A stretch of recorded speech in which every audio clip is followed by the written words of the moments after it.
I don't know whether you ever tell your children ghost stories or not. Some mothers don't. But our mother, though of German descent, was strong-minded on the ghost subject, and early taught all her children to be fearless mentally as well as physically. And though dearly fond of hearing ghost stories, especially if they were real true ghosts, we were sadly skeptical as to there being anything of the kind that could harm. We were quite learned in ghostly lore, knew all about doppelgangers, will-o'-the-wisp, blue lights, etc., and we could not have a greater treat for good behavior than for our mother to draw on her store of supernatural tales for our entertainment. The story I am about to relate she told us one stormy night, when gathered round her chair in her cozy sanctum, before a cheerful fire, we ate nuts and apples, and listened while she recited an true tale told her by her grandmother, who herself witnessed the vision. It was a fearful night. The wind sobbed and wailed round the house like lost spirits mourning their doom. The rain beat upon the casements, and the trees, writhing in torture of the fierce blast, groaned and swayed till their tops almost swept the earth. Bright flashes of lightning pierced even the most closed shutters and heavy curtains, and the thunder had a sullen, threatening roar that made your blood creep. It was a night to make one seek to shut out all sound, draw the curtains close, stir the fire, and nestle deep in the armchair before it, with feet upon the fender, and have something cheerful to think or talk about. But I was all alone, none in the house with me but servants, and the servants' wing was detached from the main part of the building, for I do not care to have menials near me, and I had no loved ones near. It was just such a night that Nancy Black died. What a fearful night for the soul to leave its earthly home and go out into the vast, unknown future. I spoke aloud, as rousing from a train of thought, I drew my heavy mantle closer round me, wheeled my armchair nearer the fire, and cuddled down in it, burying my feet in the foot cushion to warm them, for I felt strangely cold. I was in the library. It was my usual sitting room, for I seldom used the parlors. What was the use? My books were my friends, and I loved best to be with them. My children dead or married and away, the cold, grand parlors always seemed gloomy and sad. The ghosts of the departed pleasures haunted them, and I cared not to enter them. It was a long wide room across the hall from the parlors, running the whole length of the house, and was lined with shelves from floor to ceiling. My husband's father had been a bibliomaniac, and my husband had had a leaning that way also, and the shelves held so many an old rare work that was worth its weight in gold. The fire, though burning brightly, did not illume half the room, of which, sitting in the chimney corner, I commanded a full view, and had been looking at the shadows playing on the furniture and shelves as the flame shot up, and after flickering a moment would die out, leaving a gloom which would break away into fantastic shadows as the firelight would shoot up again. While watching the gleams of light and darkling shades, unconsciously the wailing of the storm outside attracted my attention. There seemed to be odd noises of tapping on the windows, and sobs and sighs, as though someone was entreating entrance from the fierce tumult. And as I sat there, again I thought of Nancy Black, the old school girlfriend who had loved me so dearly, and the night when she went forth to meet the doom appointed her.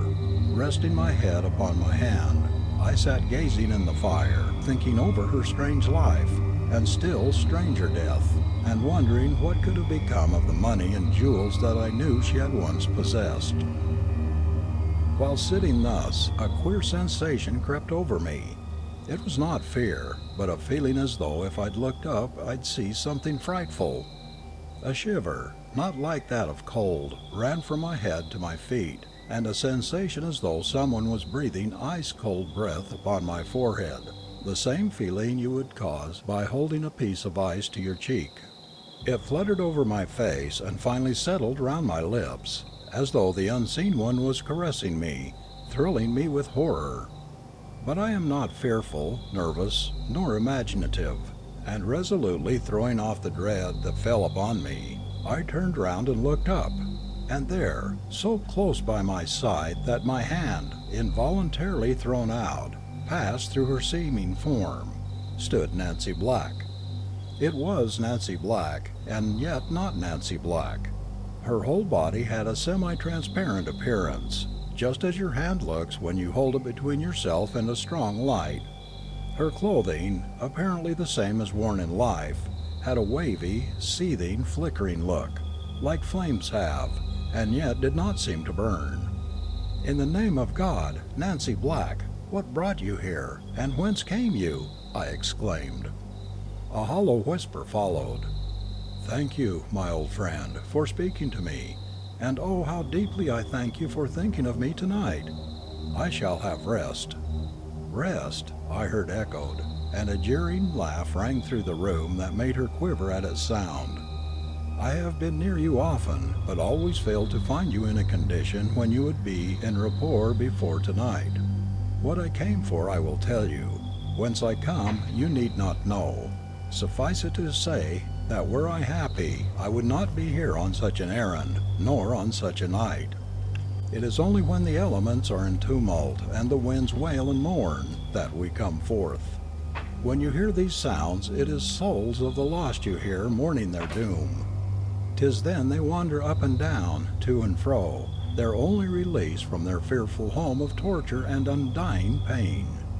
I have come to tell you that you must go over to the old house, and in the back room I always kept locked, have the carpet taken up from toward the fireplace.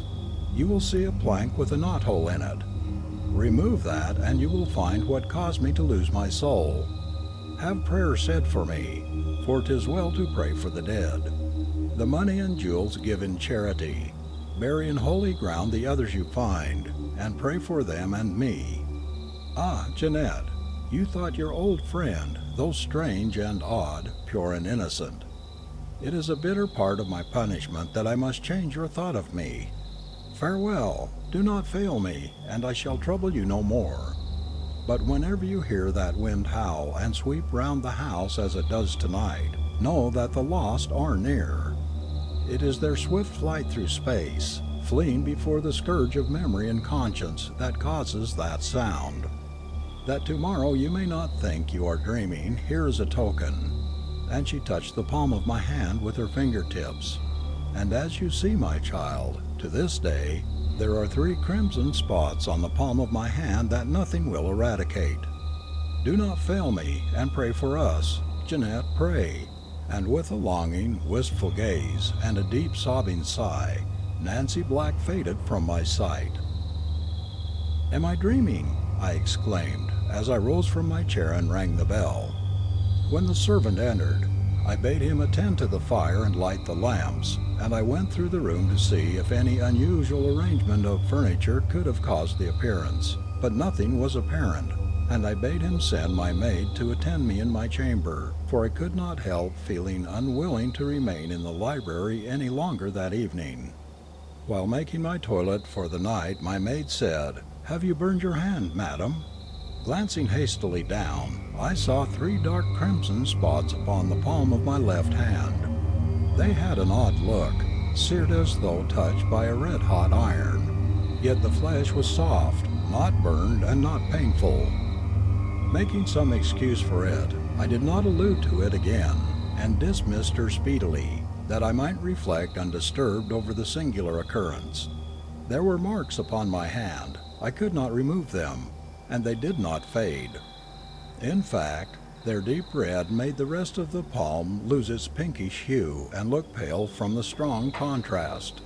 Could I have been asleep and dreamed it all, and by any means have done this to myself? I thought, but finally concluded that on the morrow I'd go over to Nancy Black's old residence and settle the question, and with that conclusion had to content myself until the morrow came. Nancy Black was an old friend from my girlhood, who had owned a large property in the town, and lived all alone in a spacious stone house directly opposite my home, and who, when dying, had left me the sole legatee of her property. When morning came, I took the keys, and with my maid went over to Nancy's house. It had never been disturbed since her death, which was sudden and somewhat singular, and the furniture remained just as she left it when taken to her last resting place. We went into the room Nancy had directed. I bade Sarah take up the carpet, and sure enough, there was a plank with a knothole in it. So I sent her from the room, and lifted the plank myself, and there, between the two joints, rested a long box, the lid not fastened. Opening it, I was horrified to see two skeletons, those of an infant and of a woman, small in stature and delicate frame. In a moment it flashed before me that I saw all that remained of Nancy Black's younger sister, a girl of 17, who had left home somewhat mysteriously years ago, and had died while absent. At least that was the version Nancy had given of her absence, and no one had dreamed of doubting it. Her tale was so naturally told.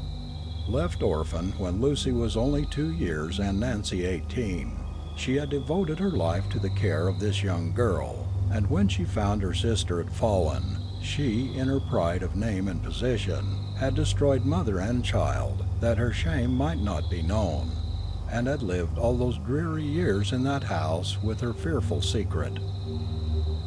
Round the box, heaped up on every side, were money and jewels, and a parchment scroll among them had written on it, "Lucy's share of our father's estate."